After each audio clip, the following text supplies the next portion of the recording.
What happens when you say no to your mother's last wish? Have you ever said no to your mom when she needed you the most? What if that decision led to losing her forever? What you're about to hear may surprise you. Are you ready for it? Please, don't forget to like this video and subscribe to my channel. My name is Jennifer Collins, and telling this story still hurts, but maybe I should share it. So if you ever find yourself in a similar situation, you won't make the same mistakes I did. Because sometimes, a single word no can change your whole life. It all started in March of last year. My mom, Margaret, was 69 years old and living alone in her big house in Michigan after my father passed away. That house was filled with my childhood memories. My old swing still stood in the backyard, and her handmade crafts still hung in the kitchen. But for her, the house had become too large, too hard to maintain. I'll never forget that phone call. Her voice sounded different, determined, yet fragile. She told me she had decided to move to a small coastal town in Florida. I was shocked. My mom never made spontaneous decisions. She was the kind of person who made grocery lists days in advance. "Jennifer, I need your help," she said, almost whispering. "I can't do this move alone. I need you with me to pack, to organize furniture. I just can't do it without you." And that's when I made the decision I would regret for the rest of my life. My life was a mess. I had just been promoted, and the new role was overwhelming. Work started at AM and ended at PM. My kids were having school issues. Emma was struggling in math, and David had constant travel for soccer tournaments. My husband was under massive work stress, always tense, pacing around on the phone. And the idea of her moving to Florida seemed ridiculous to me. Why leave behind everyone she knew, her friends, her neighbors of 40 years? "Mom, it's really impossible right now," I said, realizing my tone was cold but unable to change it. "Work is insane. The kids have stuff going on. Mike's launching a new project. I have 3 major meetings this week. Maybe we can talk about it in a few weeks. Or you could hire professional movers, they can handle it." The silence on the phone was so long I checked if the call had dropped. My heart was pounding in that silence. Finally, she said, "Okay, Jennifer, I understand," but I could hear the disappointment in her voice. It was like years of weariness were packed into those 2 words. "Mom, you understand, right? It's just bad timing." "Yes, Jennifer, I understand," she said again. "It's always bad timing." And she hung up. After that, my mom never called again. At first, I thought it was fine. Maybe it really was just bad timing. Mom had always been understanding. When I was little, she took time off work when I was sick, made costumes for my school plays, sent care packages in college. When I had my kids, she stayed with us for months to help with nighttime feedings. Of course, she'd understand this time too. But as the days passed, a strange unease started to grow. Mom usually called at least once a day. She always asked about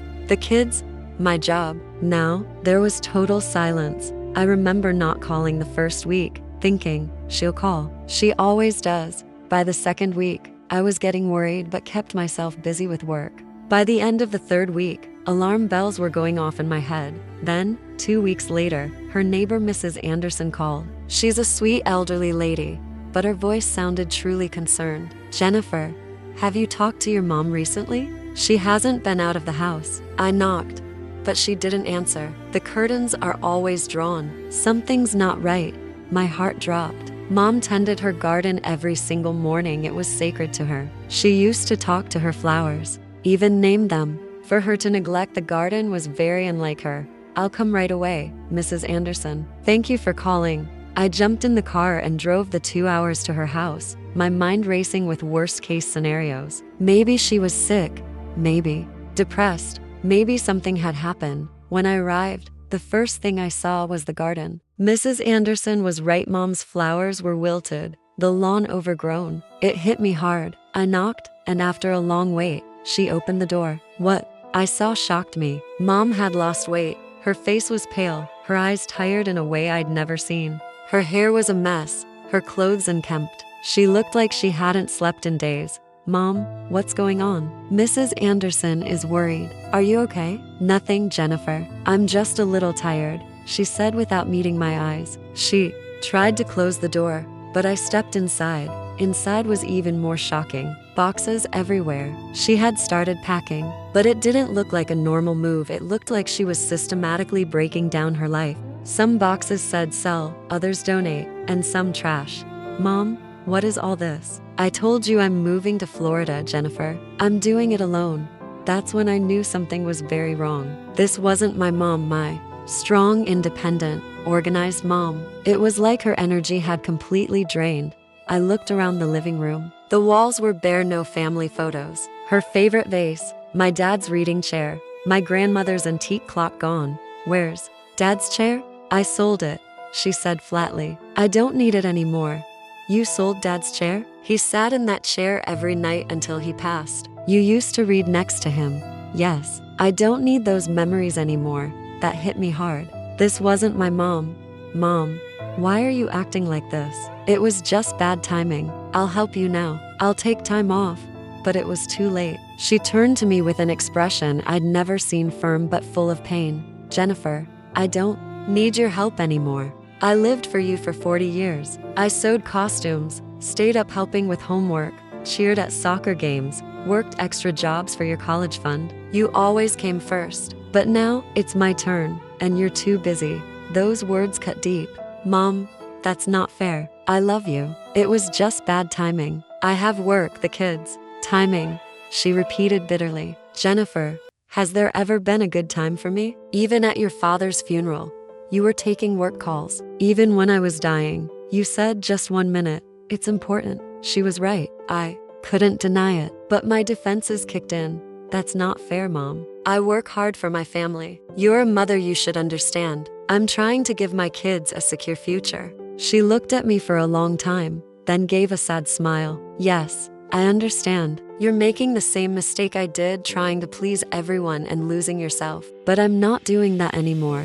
What do you mean? I'm 69, Jennifer. How many years do I have left? 10? 15? I'm not spending them on someone else's schedule. I'm going to live for me now. When I left that day, she didn't walk me to the door. That was strange, she always did. As I got in the car, I felt like she was watching from behind the curtain. But when I turned, the curtain was still in the following days. I tried calling, no answer. Left voicemails, no response. I decided to go back, but when I got there was a for sale sign in front of the house. My heart sank. I knocked, no answer. Peeked through the windows, completely empty. Mrs. Anderson called from her yard. Margaret left yesterday. A moving van came. She just told me, I'm going to Florida. Goodbye. What do you mean she left? Did she leave an address? A number? No, nothing. She was acting strange, like she was running away. It felt like the world collapsed around me. I tried her number, disconnected. I contacted the realtor, begged for the Florida address, explained I was her daughter. But they said privacy laws wouldn't allow it. It was like she'd vanished. No social media, no mutual contacts. I called my brother Tom. He was just as shocked. Jennifer, I didn't know either. I hadn't called her lately. Work's been crazy. That's when I realized we both had made the same mistake. We'd taken our mother for granted. Weeks passed. I had to face myself. I realized she was right. I had always prioritized my own needs over hers, even at Dad's funeral. And the first time she asked for something, I said no. I couldn't sleep. I constantly wondered how she was in Florida. Was she alone? Was she okay? When my kids asked about her, I didn't know what to say. Where's Grandma? Emma asked one day. She moved to Florida, I said. Why didn't she tell us? Why can't we see her? How could I explain? Because Mommy was a bad daughter and said no. When Grandma needed her most, I couldn't focus at work. I kept checking my phone, hoping for a sign. My coworkers noticed. Jennifer, are you okay? You've been so out of it, Sarah asked. My mom and I were not talking. Actually, she disappeared. Sarah was shocked. What do you mean disappeared? I told her everything. She listened quietly, then said, maybe your mom's right. I always rush through calls with my mom too. Maybe they see what we don't. That really made me think. How many times had I checked my phone or been distracted while talking to Mom? 3 months later, something unexpected happened. A postcard arrived. On the front, a beach in Florida. On the back, one sentence. My new home is lovely. I'm happy. Mom, the postmark said Sea Haven, Florida. Finally, I knew where she was. I immediately searched Sea Haven. A tiny town of 3,000. Beautiful beaches. Peaceful, a retiree's paradise. I booked a flight. The town was charming. Palm trees, white sand beaches, colorful houses. I found her address, a small white house near the ocean, with flowers in the yard and new patio furniture. I knocked. My hands were shaking. What would I say? How would she react? After a long pause, she opened the door. At first, I barely recognized her. Her hair was shorter, her skin sun-kissed, and there was a liveliness in her face I hadn't seen in years. Her clothes were colorful, relaxed, but when she saw me, her expression changed. Jennifer, what are you doing here? No joy, no anger, just indifference. Mom, I've been trying to find you. I was so worried. Why didn't you leave your address? She didn't fully open the door. I didn't disappear, Jennifer. I started a new life. You didn't need to find me. That hurt. Please, can we talk? Can I explain? After a long pause, she let me in. The house was small but warm, filled with personal touches, colorful pillows, lively paintings, bookshelves. But none of the old Michigan furniture was there. Where's Grandma's vase? Dad's books? I sold, donated, or trashed everything. I needed new things for a new life. Even the vase? That was a family heirloom. That vase wasn't mine, it was yours. I don't want to be a prisoner of your memories anymore. I sat down and tried to explain, told her how sorry I was, how I understood, but she stayed distant. I'm not that woman anymore, Jennifer. That woman lived for everyone else. I live for me now. But we're family. The kids miss you. Emma keeps asking for her grandma. They're welcome to visit. But I'm not living by your expectations anymore. I have friends here, hobbies, a life for myself. What do you mean, friends? She smiled a real smile. There's Margaret. We're the same age. We go to a book club. Robert's a widower. We walk together. Linda, I teach her painting. I'm just Margaret here. Not someone's mom. Someone's mother-in-law. Just Margaret. It stung. But seeing her happy also felt right. Can you forgive me? She looked at me for a long time. I already have. But that doesn't mean we'll have the relationship we used to. I'm different now. But I can change. I can be a better daughter. I'm not asking you to change. Live your life. I'll live mine. That night, I stayed over. In the morning, I saw her in the garden, chatting with neighbors, laughing. An older man was checking her irrigation system. She had truly found a new community. Tea breakfast. She told me about her new life book clubs, painting classes, beach walks, volunteering at the library. None of it included me, and for the first time, I realized that was okay. Mom, I can change. I can make more time. Leave work early. I don't want you to change, Jennifer. If you're happy, I'm happy. But your happiness is no longer my responsibility. As I left for the airport, she didn't walk me out. She just said, "Have a safe flight." At the door, I tried to hug her one last time, but she stayed distant. On the plane back, I thought about everything. She was right. I had always put myself first, and she had silently accepted it for 40 years. When I got home, I made major life changes. I worked fewer hours, spent more time with my kids, but most importantly, I tried to rebuild my relationship with my mom on her terms. Now, I call her once a month. Our talks are short but warm. She sometimes sends postcards, each with a different Florida view. Last summer, I took the kids to visit her. She adored them, though she still kept a certain distance.